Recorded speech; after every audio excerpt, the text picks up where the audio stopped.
Provincial. Lo saludo a Germán Garabano, el ex ministro de Justicia del gobierno anterior. Germán, buenas tardes, ¿cómo va?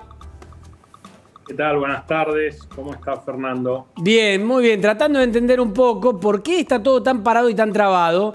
La verdad que la primera pregunta que podría hacerte es ¿qué pasó que en 4 años de gobierno, de estar ahí en el poder, no se pudo encontrar una solución todavía a este tema?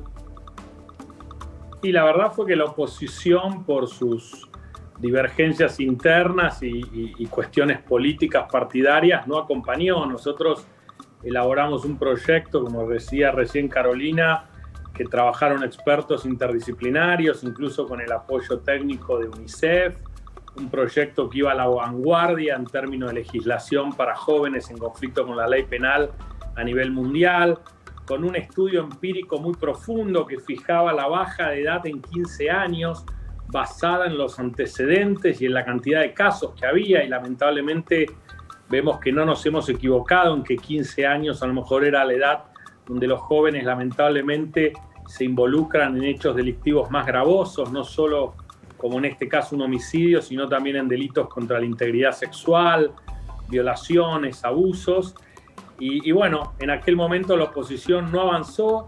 Esta ley penal juvenil, la primera que se mandaba desde un poder ejecutivo con esa mirada integral, está en el Congreso podría tratarla, ojalá, en vez de perder el tiempo en avanzar sobre la justicia, en tratar de cooptar la justicia con leyes como la mal llamada reforma judicial o ahora el avance contra el Ministerio Público, deberían dedicarse los legisladores a tratar, por un lado, el régimen penal juvenil y por otro lado, el anteproyecto del Código Penal, que también está en el Senado de la Nación sin tratamiento y que era también una legislación de avanzada para hacer frente a la inseguridad. Pregunta sobre el tema del anteproyecto de reforma del Código Penal, ¿no? En este que trabajó un equipo interdisciplinario y de diferentes tendencias, si se quiere, ideológicas dentro de la materia jurídica. ¿Qué quiero decir con esto? La verdad que fue bastante consensuado. Trabajado con un equipo de 50 personas. Lo que no entiendo es, algo que llegue con consenso, ¿cómo no consigue consenso dentro del Congreso? Y lamentablemente ya en ese momento hubo un sector del peronismo que se lo llamaba el sector más, digamos, más proclive a generar consensos, el sector de Sergio Massa, que tanto en materia penal como en materia de régimen penal juvenil tenía una mirada en algunas cuestiones más parecida a la nuestra, y ese sector en aquel momento por cuestiones políticas no avanzó. Nosotros también en el Senado, incluso yo fui a presentar el Código Penal al Senado con participación de senadores de la oposición, presidía la comisión el senador Guastavino de Entre Ríos. Avanzaron los dos proyectos y rápidamente se ve una bajada de línea política del peronismo para que no sean tratados. Lo mismo pasó con innumerables pliegos de magistrados, quedaron más de 200 pliegos de jueces, fiscales y defensores sin tratar por esta misma bajada de línea que impidió poder seguir avanzando en reformas de justicia que nosotros habíamos iniciado y que además, como vos decís, habían sido trabajados con el programa Justicia 2020 que reunía un montón de consensos de profesionales, de expertos locales e internacionales, de ONGs, de asociaciones especializadas, y todo eso es como que lamentablemente se desaprovecha y volvemos a perder vidas de argentinos, vidas de personas por no haber avanzado en una legislación más apropiada. Germán, estamos terminando 2020 ya y justamente hablabas de Justicia 2020, que fue un proyecto del que vino hablando el macrismo y vos como ex ministro de Justicia, entonces ministro de Justicia, desde 2015 por lo menos. ¿Hay algo de ese proyecto que crees que se pueda tomar todavía siendo el gobierno actual o que el gobierno actual pueda llegar a tomar para sacar adelante? Porque en algún momento se hablaba de que la reforma judicial podía incluir algunos puntos de aquel Justicia 2020. Bueno, en realidad sí, lamentablemente la reforma judicial tomó una partecita muy pequeña que era el fortalecimiento de la justicia federal del interior y la incluyó en un proyecto que de algún modo degeneraba la justicia federal de todo el país.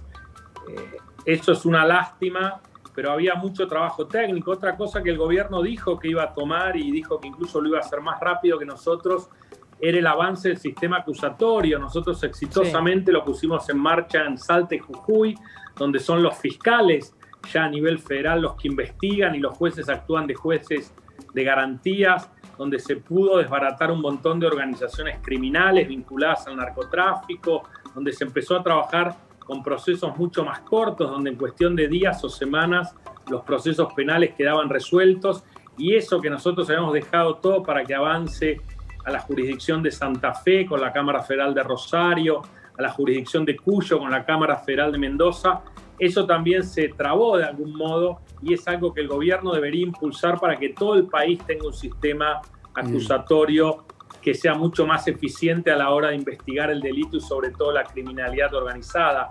Otro tema que también lamentablemente ha sido politizado es el tema de acceso a justicia.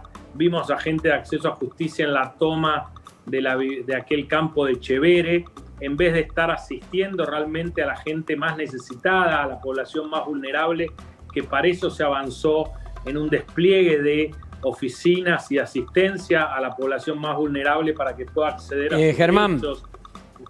Sí. Está Cecilia Evana, nuestra compañera, también para hacer alguna pregunta. Ceci. Sí, buenas tardes, Fernando. Buenas tardes, Germán. Le consulto, volviendo al sistema acusatorio, a la aplicación que está ahí en suspenso, y el avance que hay por parte del kirchnerismo sobre el rol del procurador, del Ministerio Público Fiscal. ¿Cree que hay una voluntad en esto de tener más poder a la hora de decidir sobre la elección del procurador, en cuanto a que el sistema acusatorio tiene más peso los fiscales?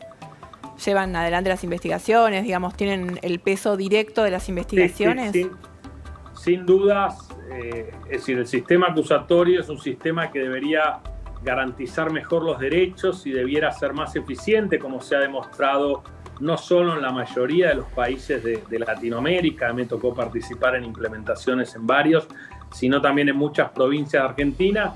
Eso obviamente pone en cabeza del procurador un rol, si se quiere, mucho más proactivo que el rol actual. Es el procurador el que debe fijar la política criminal de un Estado.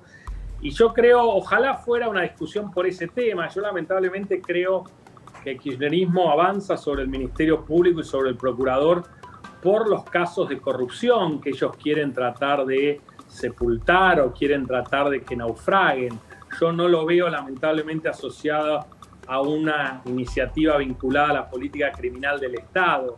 Eso es una pena, porque además eso también nos demuestra por qué, pese a que Alberto Fernández desde un primer momento dijo que él iba a avanzar más rápido que nosotros en la implementación del sistema acusatorio, la verdad es que no han avanzado a ninguna otra jurisdicción y lo dejaron en Salta y Jujuy, cuando ya a esta altura debería estar funcionando al menos en todo Cuyo y en gran parte del litoral y norte de la provincia de Buenos Aires. Entonces claramente vemos que el interés, sobre todo con el proyecto de reforma judicial, pasó a ser la Justicia Federal de Capital, Comodoro Pi y los casos de corrupción de nuevo. ¿Y su posición respecto de Daniel Rafecas como candidato a la procuración? ¿Hay internas? Yo con el juez Rafecas siempre he tenido una relación profesional muy cordial y respetuosa.